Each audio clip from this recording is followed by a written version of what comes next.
Hello tout le monde, je vous retrouve pour un unboxing un peu particulier. J'ai reçu ce jour deux colis, dont un que j'attendais avec impatience de mon amie Gilwen. Du coup je vais ouvrir tout ça devant vous.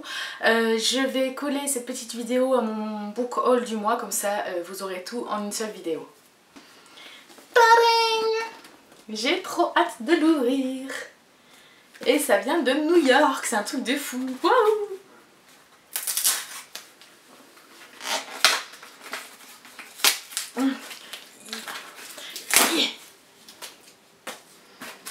Alors j'ai une petite idée de ce que ça peut être, parce que pour vous raconter la vie de mon amie Gilwen, quand j'étais au salon des Imaginales, elle-même était à la BEA, je crois, BEA, la BookCon en fait, qui se déroulait à New York. Donc il y avait beaucoup d'auteurs, notamment énormément d'auteurs romance.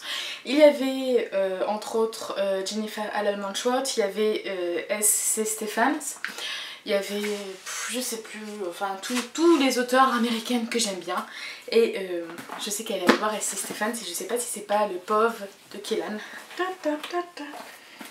Ta ta ta ta. Je suis trop contente, merci, merci, merci. Oh, t'es trop une folle. Oh, mon dieu. Oh, merci. Voilà, donc c'est le POV, le point de vue de Point of View de Kellan Kyle, qui fait partie de la série j'en perds mes mots. Voilà. C'est le nouveau tome de la trilogie, donc Indécise, c'est Faultless. Faultful, oh, je ne me rappelle plus, c'est pas grave. Et donc il est sorti il y a pas longtemps et merci, merci, merci, merci. Regardez, oh elle est trop chou, elle me l'a fait dédicacer, merci. Je vais arrêter de dire merci. Ah, il y a même une petite carte, bah, pendant que je vous la montre, je lis, je suis toute nerveuse. Ouais, grave. Ouais. Enfin, en gros, elle dit, entre guillemets, désolée de te faire changer de langue en cours de série, mais bon, c'est Kellan Kyle, quoi, donc ça mérite le détour, parce que je suis pas sûre qu'il soit édité chez Hugo, ou en France, et franchement, ouais, carrément, la couverture, on se laisse savourer. Merci Claire. Et donc, je vais regarder, parce que j'ai vu qu'il y avait un petit peu de contenu aussi dedans, et elle m'a pris, oh, alors, qu'est-ce que c'est ?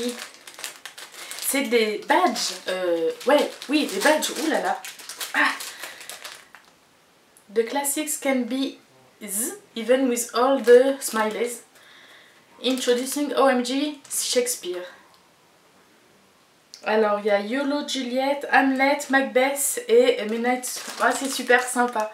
C'est des petits badges en fait par rapport aux livres de Shakespeare et du coup c'est trop cool. Oh, merci, merci, je te fais plein de bisous Claire, mais c'est un truc de fou. C'est la première fois que je reçois un colis d'aussi loin et qui dit oui, merci.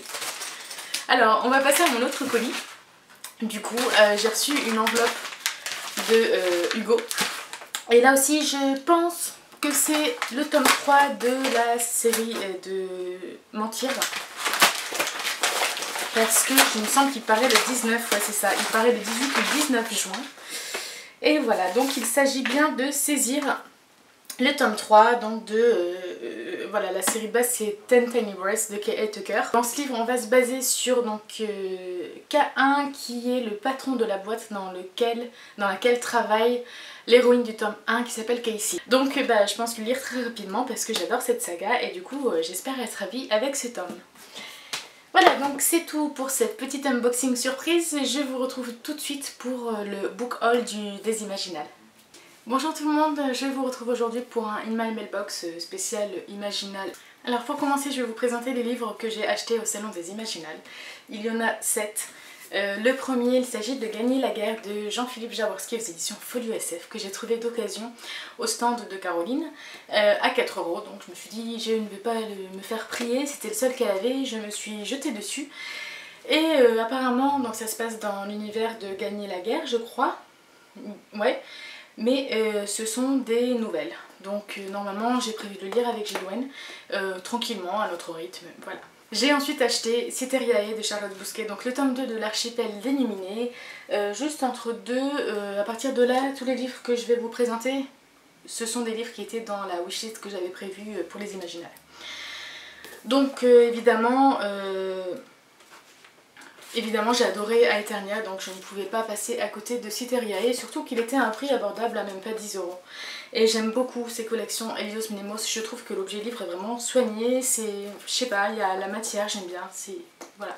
J'ai également acheté Paul Béarn, Les Derniers Parfaits, édité toujours chez Helios, donc celui-là j'avais repéré grâce à ma recherche sur les auteurs présents au salon.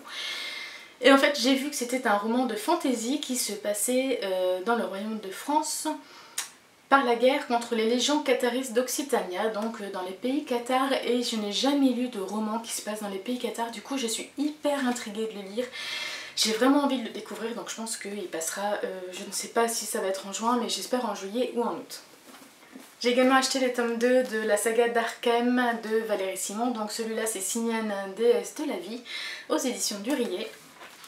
Donc j'avais beaucoup aimé le tome 1, vous savez que j'ai craqué sur l'écriture de Valérie Simon, qui est très lyrique et poétique, et du coup je veux me faire la saga, mais je veux prendre le temps de les lire, je ne vais pas les acheter à l'avance. Donc voilà, j'ai le tome 2, je vais pouvoir m'y mettre. En achat obligatoire, j'ai acheté ça le premier jour, je ne voulais pas passer à côté. Porcelaine d'Estelle Faye aux éditions des moutons, aux éditions des moutons électriques, collection La Bibliothèque Voltaïque.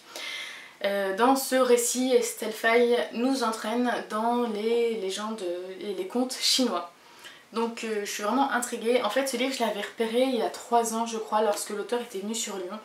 Mais j'ai pas osé me lancer, et du coup là voilà, je suis décidée, tout le monde en dit du bien. Estelle Faye c'est vraiment une auteure apparemment qui est en train d'exploser. Donc c'est l'occasion de la découvrir. Et une petite dédicace. Je suis allée voir également Samantha Bali, évidemment une de mes auteurs chouchou, qui a sorti donc la semaine du salon Nos âmes jumelles, édité chez Rajo.